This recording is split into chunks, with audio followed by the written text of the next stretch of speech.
दोस्तों, इस लेसन में हम जानना चाह रहे हैं कि आप कौन हैं, who are you and why are you here.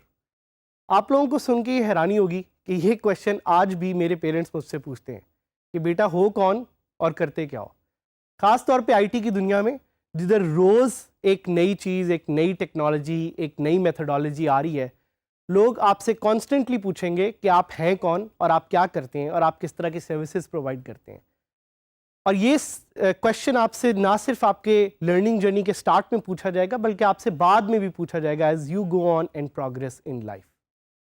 इसलिए मैं आपसे पूछना चाहता हूं, who are you exactly. But before I ask this question, मैं आपसे एक और सवाल करना चाहता हूं, और वो सवाल ये है कि क्या आप मुझे बता सकते हैं कि दुनिया के वो लोग जो बहुत सक्सेसफुल हुए, उन सारे लोगों में वो एक कॉमन ट्रेट या फीचर क्या है। चलें ये छोड़ें, क्या आप ये बता सकते हैं कि दुनिया के वो लोग जो सिर्फ आईटी के शोबे में मशहूर हुए, उनमें क्या एक फीचर या क्या एक ट्रेट कॉमन है। सोचें, थोड़ा और सोचें। सो यहां पे जिस तरह आपको नजर आ रहा है, आईटी के दुनिया के वो लोग जो बहुत सक्सेसफुल हुए, जिन्होंने बहुत बड़ी कंपनीज बनाई, people like Elon Musk. Elon Musk कौन है? इलॉन मस्क ने दो कंपनीज बनाई जिनके लिए हम उन्हें जानते हैं। एक कंपनी का नाम है टेस्ला, जो कि गाड़ियां बनाती है, और एक कंपनी का नाम है स्पेस एक्स, जो स्पेस के लिए डिफरेंट तरह के त्यारे बनाती है। इलॉन को छोड़ दें, किसी और एंटरप्रेन्योर की तरफ आते हैं। Let's look at Steve jobs.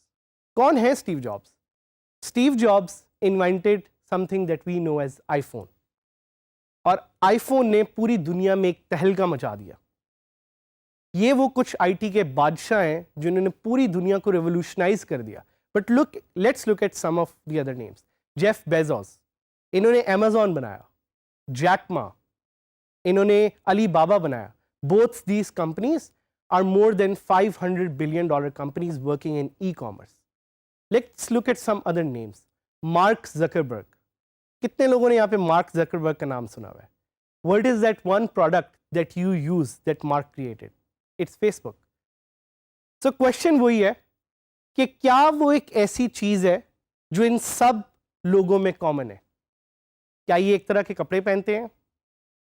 क्या ये एक तरह का खाना खाते हैं? क्या सबको बर्गर पसंद है? क्या ये एक तरह की घड़ी पहनते हैं, या क्या ये एक तरह की गाड़ी चलाते हैं? आई होप अभी तक आप लोगों ने इसके बारे में सोचा होगा, and you must have an answer. But the real answer to this is that they all have an objective, they all have a goal. Objective का लाइफ में होना बहुत ज़रूरी है, क्योंकि ऑब्जेक्टिव से आपको पता लगता है कि आपने कहाँ जाना है। और ये सारे सक्सेसफुल एंटरप्रेन्योर्स का हमेशा शुरू से एक क्लियर एंड क्रिस्प ऑब्जेक्टिव था, और हम चाह रहे हैं कि इस कोर्स में आप भी अपना एक क्लियर एंड क्रिस्प ऑब्जेक्टिव रखें। एक कहावत है कि an objective without a plan is a dream. तो यहां पे दो इंपॉर्टेंट चीजें जिनका आपने ख्याल रखना है। एक, ऑब्जेक्टिव इटसेल्फ, क्या वो चीज है जो आप अचीव करना चाह रहे हैं, and the second one is the plan. ये ऑब्जेक्टिव बेशक वो इस कोर्स को सीखने का है, बेशक वो पैसे कमाने का है, जो भी आप ऑब्जेक्टिव सेट करते हैं, उस ऑब्जेक्टिव को अचीव करने के लिए किस तरह से आप प्लानिंग करेंगे और किस प्लान के तहत आप उस ऑब्जेक्टिव को अचीव करेंगे। इसका एक सीक्वेंशियल प्रोसेस है जो स्टार्ट होता है गोल से। सबसे टॉप पे आपका गोल है, आपका एक 5 ईयर गोल। आप क्या अचीव करना चाह रहे हैं उस 5 ईयर गोल में। Then comes the objective part, कि आप उस गोल को अचीव करने के लिए अपना एक क्या ऑब्जेक्टिव सेट करेंगे। इसके बारे में सोचना बहुत जरूरी है। The third one is the strategy. Objective तो आपको पता है कि क्या करना है, बट आप उसे करेंगे किस तरह, और किस तरह से आप अपनी सर्कमस्टांसेस को और अपने हालात को चेंज करेंगे to achieve your objective. And the fourth most important part, tactics and the tools.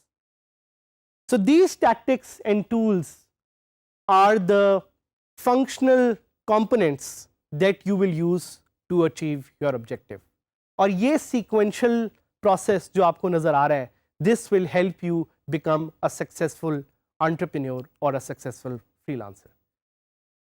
Your objective is your choice, but having an objective is very very important. Objective आप बेशक जो मर्जी रखें, लेकिन ऑब्जेक्टिव रखना लाजमी है। इसकी एक सिंपल सी एग्जांपल लेंगे कि अगर आप अपने घर से बाहर निकलते हैं और आप डिसाइड करते हैं कि आज शहर की तरफ आप जाएंगे, बेशक गाड़ी में जाएंगे, बेशक आप अपनी मर्सिडीज़ में जाएंगे या मेहरान में जाएंगे, या बेशक किसी मोटरसाइकिल पे जाएंगे, आपको पता होना चाहिए कि आपने जाना कहाँ है। उसके लिए आप एक रोड चूज करेंगे, वो आप पे है, वो आपकी स्ट्रैटेजी है, लेकिन आपको लाजमी पता होना चाहिए कि आपने जाना कहाँ है। ये नहीं हो सकता कि आप जाके अपनी गाड़ी में बैठें या अपने मोटरसाइकिल पे बैठें और फिर सोचें कि ओह मुझे तो पता ही नहीं मैंने जाना कहाँ है। That's why having an objective is crucial. इसीलिए ये भी कहा जाता है कि your objective will help you know where to grow and where to go. कहाँ जाना है और कितना ग्रो करना है, this is something your objective will help you with. मैं आपसे एक छोटी सी एक्टिविटी कराना चाहता हूँ। अपने पास इर्द गिर्द जिधर भी आप ये बैठ के लेसन देख रहे हैं, अगर आपको कोई पेन या पेपर मिलता है तो प्लीज़ उसे उठा लें। चलें, मैं आपको कुछ सेकंड दूंगा जल्दी से ढूंढने के लिए, एंड आई होप अभी तक आपने वो पेन और पेपर ढूंढ लिया। उस पेन और पेपर पे मैं चाहता हूँ आप अपना क्लियर ऑब्जेक्टिव डिफाइन करें कि आप क्या करना चाह रहे हैं इस कोर्स के साथ। हम कुछ टाइप्स ऑफ ऑब्जेक्टिव एक्सप्लोर करते हैं which will help you make a clear objective. So let's say आप ये ऑब्जेक्टिव रखते हैं कि मैं by end of this course या बाय एंड ऑफ 1 ईयर $100,000 कमाना चाहता हूँ या चाहती हूँ। That is a very clear objective. आप अपना गोल कम भी कर सकते हैं, गोल रखना टोटली आप पे है, but as I remind you कि having a goal is very much important.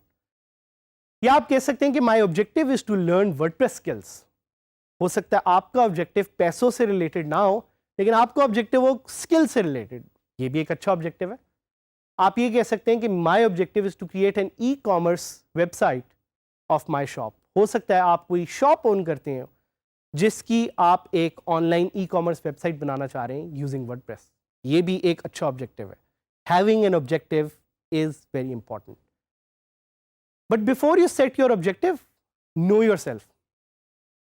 Knowing your self is very important and very crucial, क्योंकि जब तक आप अपने आप को नहीं जानते होंगे, आप सही तरह से ये ऑब्जेक्टिव अपना सेट नहीं कर सकते होंगे।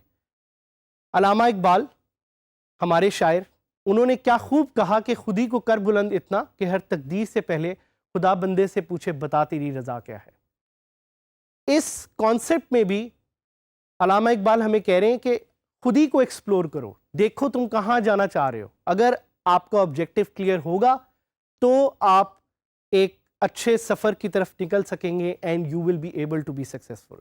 सो दोबारा वो पेन और पेपर ढूंढें और देखें कि आप कौन हैं, क्या हैं और कहाँ जाना चाह रहे हैं। Ask yourself, why are you here? आप इधर क्यों हैं? क्यों ये कोर्स सीखने आए हैं? क्या मिलेगा आपको इस कोर्स से? Identify yourself. Are you a student? क्या आप एक स्टूडेंट हैं? क्या आप एक हाउसवाइफ हैं? अपने सर्कमस्टांसेस को जानना, अपने सर्कमस्टांसेस को अंडरस्टैंड करना बहुत ज़रूरी है। Are you someone who seeking a job? क्या आप यहाँ पे इसलिए आए हैं क्योंकि आप एक जॉब ढूंढना चाह रहे हैं? और do you want to learn new skills? ये भी आप पे है कि आप किस तरह का ऑब्जेक्टिव अपने लिए रखते हैं और किस तरह की सिमत में वो आपको लेके जाएगा। एक कॉन्सेप्ट मैं आपको बताना चाहूँगा, जापानीज कॉन्सेप्ट है जिसमें 4 क्वेश्चंस आप अपने आप से पूछ सकते हैं to set your objective. 1 is what do you love? आपको क्या पसंद है? पेन और पेपर पे ये लिखें। What are you good at? क्या एक ऐसी स्किल है या चीज़ है जिसका आपको शौक है, जो आप करना चाहते हैं? What do you need right now? क्या चीज़ें आपको चाहिए अपने आप को सक्सेसफुल करने के लिए? And the 4th and final question, what can you be paid for? आप अपनी सारी स्किल्स, अपनी ये सारी चीज़ें जो आप सीख रहे हैं, इनसे कैसे पैसे बना सकते हैं। ये जापानीज कॉन्सेप्ट है इकिगाई। इसको प्लीज़ जाके सर्च करें, इस पर थोड़ा सा रिफ्लेक्ट करें और हमारे फेसबुक ग्रुप डिजिटल स्किल्स के उधर जाके इसके बारे में पोस्ट करें। So a summary of this whole lesson is कि अपने आप को जानें, देखें आप यहाँ पे क्यों आए और अपना ऑब्जेक्टिव क्लियर और सिंपल सेट करें so you can become a successful freelancer and entrepreneur.